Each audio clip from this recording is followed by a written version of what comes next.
This is the 2019 BMW M850i, and it is the new flagship model in the BMW lineup. No, it's not quite as expensive as the M760i luxury sedan, but it is the new king of the lineup in terms of design, styling, status, and most importantly, the name 8 Series, which is being revived after a 22-year hiatus. Today, I'm going to take you on a tour of this car and give it a full review. I've borrowed this M850i from Crevier BMW here in Orange County, California. They are the largest BMW dealer in North America by sales, which means they get all of the cool stuff. So it's no surprise they've already gotten in the new 8 Series, which has just gone on sale within the last few weeks. Before I get started, a little overview. The original 8 Series was BMW's flagship luxury coupe, and it was sold in North America from 1991 to 1997 before it was eventually canceled due to slow sales. BMW eventually revived a big two-door as the 6 Series, but this is a step above that. The M850i starts right around $113,000, which makes it more expensive than the equivalent 7 Series. This car has a twin turbocharged V8 with 523 horsepower, and it'll do 0 to 60 in 3.6 seconds, which is pretty impressive. Of course, it's also full of luxury quirks and features, and so today I'm going to show them to you. And for more of my thoughts on the new M850i, click the link below to visit autotrader.com/oversteer.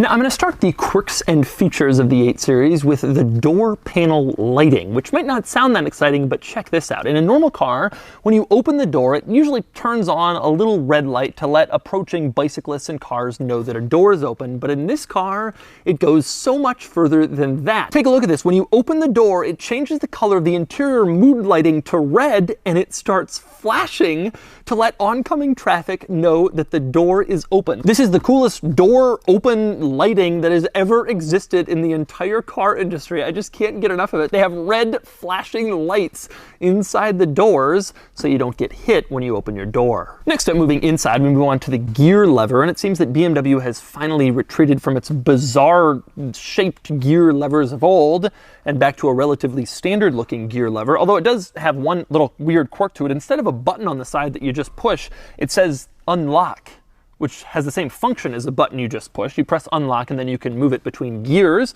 Not sure why that's the word they choose, but that's what it does. Next we move on to the sun visors. You drop them, they're just like normal sun visors, and they have mirrors in them, although the mirrors are incredibly small. Like a 1980s supercar, you can completely cover them with just 2 fingers, but there they are, the tiny visor mirrors of the new 8 Series. Now, in addition to that gear lever going back to sort of a normal shape, BMW has also gone back to normal turn signal levers, which makes me so happy. On prior BMWs, you'd put on the turn signal, and then the lever would return to the middle position, so you never really knew if it was on. Finally, they've ditched that, and they're back to regular turn signal levers. You push it down to turn on the left turn signal, it stays down. Push it up for the right signal, it stays up. This is something that did not need to be reinvented, so I'm glad they haven't. Next up, also in the vicinity of the turn signal, is the steering wheel. And specifically, you have the cruise control functions over on the left. They're all pretty standard. This car has adaptive cruise control, so it'll slow down or speed up depending on traffic in front of you. But there's also a button marked limb. If you press that, this car will detect the speed limit signs and then slow down or speed up accordingly. So if you have it set to the 65-mile-an-hour speed limit, you enter a 55 zone, it will automatically slow down for you. Now, of course, no one in North America really goes the speed limit, but this could be cool on the Autobahn. If you're in a de-restricted section and then you enter a section with speed limit restrictions, the car will automatically brake to get down to the speed limit. It's a good idea. Next up, the center console around the gear lever has a very cool silver material to it. It looks good, it feels good, and there's this little door right in front of the gear lever. When you open it, it reveals the cup holders and the wireless charging pad. The door itself, though, is finished in that nice silver texture. Next up, here's a rather unusual one. This car has heated and cooled seats, but it only has the button for heated seats. If you press that button, you turn on the heated seats, and you keep pressing it, and it increases your seat heating. So how do you turn on the cooled seats? Well, when you push the button a little display comes on in the infotainment screen, letting you choose between heated or cooled seats, and you can adjust the cooled seats from there. It's very strange. When you adjust the cooled seats, the little lights in the heated seat button turn blue and red, I guess so you know that you have the cooled seats on. So the heated seats are controlled by the button, but the cooled seats, you press the button and then you have to change them in the screen. It's a rather odd decision, but I guess it does remove some button clutter from the center control stack. Now, next up, I want to draw your attention to the interior lighting. You can see it on the door panel. You can see it on the side of the center console, this purple hue. It is really cool looking, and it very much sets the mood inside this car. More on the interior lighting in a little bit. Now, next we move on to the map lights in the 8 Series. You can turn them on by pressing a little button on the ceiling next to the rear view mirror. And as you can see, they aren't just regular map lights, but instead they have some character to it. These nice little lines that make it a lot cooler than a normal map light. Interestingly, those lines are also repeated in a spot you may not expect: the dead pedal. So BMW has made sure to tie in the map lights with the dead pedal using this flowy little line graphic. And next up we move on to turning on the new 8 Series, and specifically the exhaust note, which sounds surprisingly good. I assume this would be a comfortable luxury cruiser, but when you hear it, you'll think sports car. Take a listen.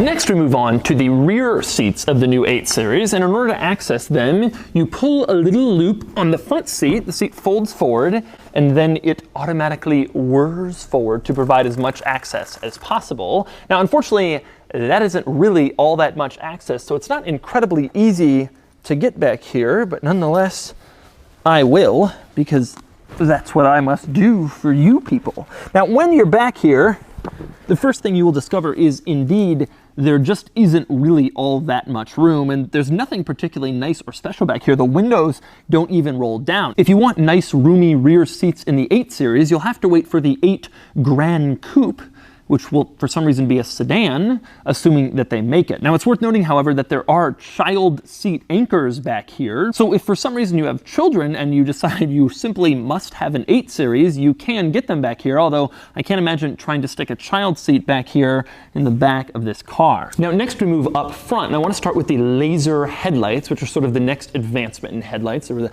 xenons, then LEDs, now we're on lasers. They have an incredible field of vision. They can see everywhere, but they're not my favorite part of the headlights. Instead, my favorite thing is the running lights. If you approach them from the side, they look like hollow glass pieces, but then when you come around to the front, you can see that the running lights are on, and somehow they've managed to illuminate that hollow glass. It is one of the coolest looks if you actually look closely at it, and I really like seeing it on BMWs. Next, moving up to the front, you can see the grille. It's the same old kidney grille we've come to expect from BMW models, getting larger as the years go on, but it's still the same one, although if you look closely, you can see it's closed. There's nothing behind it. Well, that's because this is an active grille, and if you turn on the car and drive it fast and it needs to suck in air, it will open up the grille to get air in, but in its normal state it remains closed, which helps slightly improve aerodynamics and give the car just a little bit better fuel economy. Next up, we move under the hood, so you can see the engine, and right now this is the flagship model in the 8 Series range, although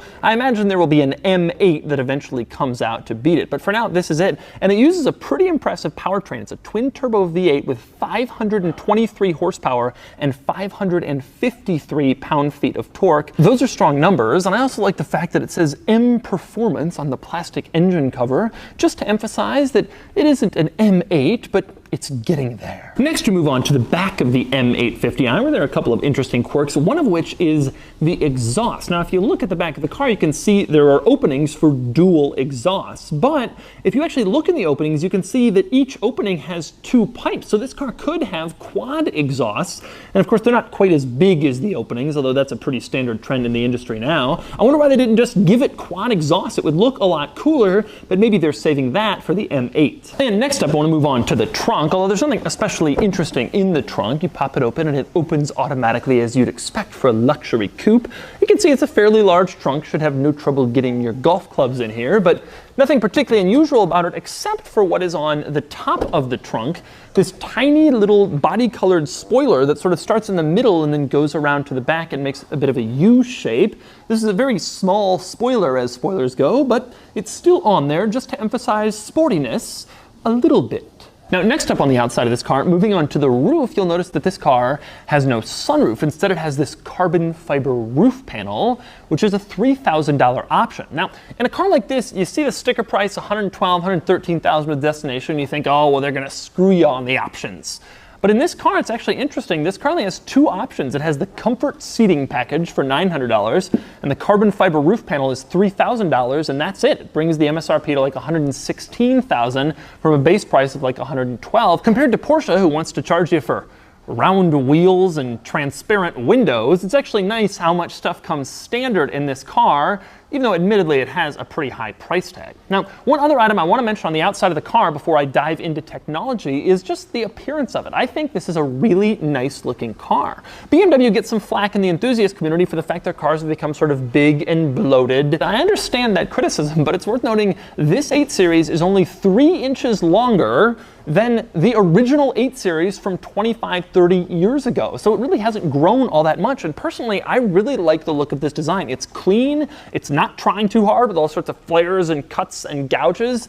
It just looks nice. Now, next up, back to the inside of the M850i, I want to cover some of its tech features, and I'm going to start in the gauge cluster, which looks very cool. This is a totally new gauge cluster for BMW models. Now, as you can see, the gauge cluster is one large screen, but it's split into sort of 3 different areas. Over on the left, you have the speedometer. In the middle, you would have the navigation map, and on the right, that's configurable. You press this little BC button on the end of the turn signal stalk, and you can choose between various different items that you want to see displayed. You have the drive mode, the fuel economy, your G-forces, and my personal favorite, it'll show you your real-time horsepower and torque if that's what you want to see while you're driving down the road. Now, the gauge cluster is also the source of a rather interesting warning message. If the car is off and you want to just pop the hood, you can do that, open up the hood, no problem. But if the car is hot, for example, if it's running or if it's just been running and the engine is warm and you want to open the hood, it will pop up a warning message as soon as you open up the hood saying, engine warm, open carefully, just to let you know, in addition to common sense dictating that you probably should be careful, that hey, the engine might be hot and you might burn yourself. Interestingly, BMW also places that warning message over on the infotainment screen. They really want to emphasize the fact that you need to know the engine might be hot, so you might not actually want to open it right now. Now, speaking of the infotainment screen, I've covered most of the features of BMW's new infotainment system in my review of the new M5, which I will link in the description below. So in this video, I'm only going to cover some of the rather interesting quirks, and I'm going to start with the little preset buttons. Now, in this car, you can preset them for anything. It doesn't just have to be radio presets. There's a lot of different options, but my favorite thing about the preset buttons is you don't have to tap them just to remind yourself what the preset is. Instead, just slide your finger over them, and the system will detect that you're sliding your finger over, and it will tell you in the screen what that preset is for. It's so cool. In so many other cars, you'd have to remember what's preset 6, but in this thing, just sort of slide your finger over preset 6, and it'll let you know. That's so cool. I also like the fact that this car has gesture control, which is this new idea that BMW is trying out to eliminate buttons. Instead, you can just use gestures to do stuff. For example, if you move your finger in the shape of a circle, it will turn up the stereo volume. You can see it's working right now. You turn it the other way and it will turn down the stereo volume. This is the future, or at least maybe this is the future. It's actually reasonably easy to use, but only for a few things. You don't want to have to replace all the navigation and the climate functions with all sorts of different gestures, and then you basically have to know sign language in order to operate your BMW. But it is cool for a couple functions. Another cool feature with the latest version of BMW's infotainment system is the fact that you can save your driver profile to the cloud, which doesn't sound like something you'd actually want to do, because who really cares? But here's the benefit. You get into a service loaner, you take your car into the shop, and then you can just have your profile appear, and it will have all of your presets already set, your seating position, and so you don't have to reset all those things since your profile's in the cloud and it can be transferred to any BMW with the latest system. That's pretty cool. Next up, another cool item. In your car, you have heated seats. You may even have heated rear seats, but this car takes it a step further.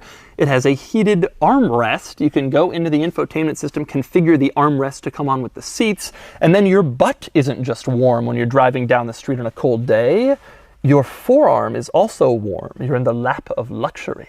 Another interesting item I mentioned before, I love those purple accent mood lights throughout the interior, but of course you can change them. For example, here's what happens if you want to change them to green. You can see they all change. It really is a comprehensive mood lighting system in this interior. You can also change it. Here's orange, for instance, and then I can change it to bronze. You have a few different options, and it really does sort of change the mood in the interior of this car because of how many of those lights there are. Finally, two more quirks of the infotainment system that I absolutely love. One is the voice control wake word. Okay, so you're driving along, you want to turn on voice control and have it listen to what you say and respond. You can press this little microphone icon on the steering wheel, or you can say, "Hello, BMW." And then the car will instantly listen to whatever you're going to say next. That's the wake word to let the system know that you're going to talk to it, but you can also set your own wake word. So for example, you can customize it to be something like this. Please tell me the activation word that you want to use to start voice control in the future. Hello, Mercedes-Benz. Do that and then take a look. Yes, the car will accept it. And actually it gets better. You could really get creative if you want. Please say my new personal activation word. Free the Brontosaurus.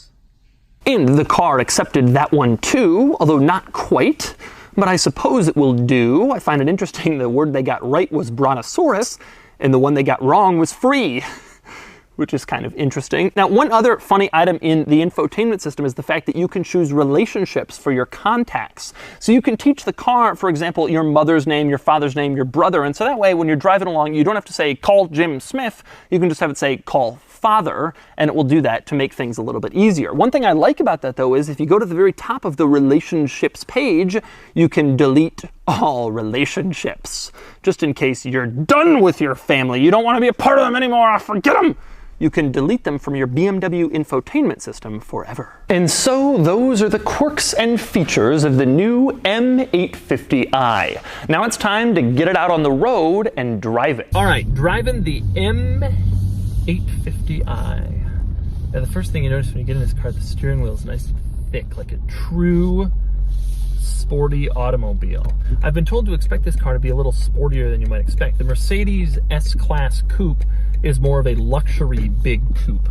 The theory here with this one is it's intended to be a little bit more performance oriented, and I wasn't really sure if I believed that until I looked at the numbers. 520 horsepower, 0-60 in 3.6. I mean, this thing is actually pretty quick. Yeah, a lot of power. Boy, you can feel it. Wow. Yeah, it really takes off, which is actually kind of surprising to me. It really feels more sporty than luxury when you're kind of stepping on it. And it has a lot of torque. This is why I like V8s. That's that little stab of the throttle that you get just an incredible reward of power and torque, and it starts going, you know. They can turbocharge all the 6 cylinders in the world. It doesn't quite have that same feel like a V8. Sitting here in a stoplight, the car is very quiet, very nice, very luxurious. It feels very nice. The sound is surprisingly good. I'm in sport mode, and you can really hear quite an exhaust note. It really has an angry growl to it, which is surprising. The throttle response is just instantaneous. It's quite impressive. The interior in this car is very, very nice, and I really love that mood lighting. It's just so cool, and it's especially so cool how it's really a part of it. I mean, in some cars it's just like in the footwells or whatever, but in this car you can set it and it really is very much in your field of view, and it does kind of have an effect on your mood. This car is big, there's no question about it. Over 190 inches long for a two-door car is always pretty big, but about the same size as the old 8 Series. I drove the old 8 Series, and it actually feels a little bit bigger, only because it isn't quite as tight.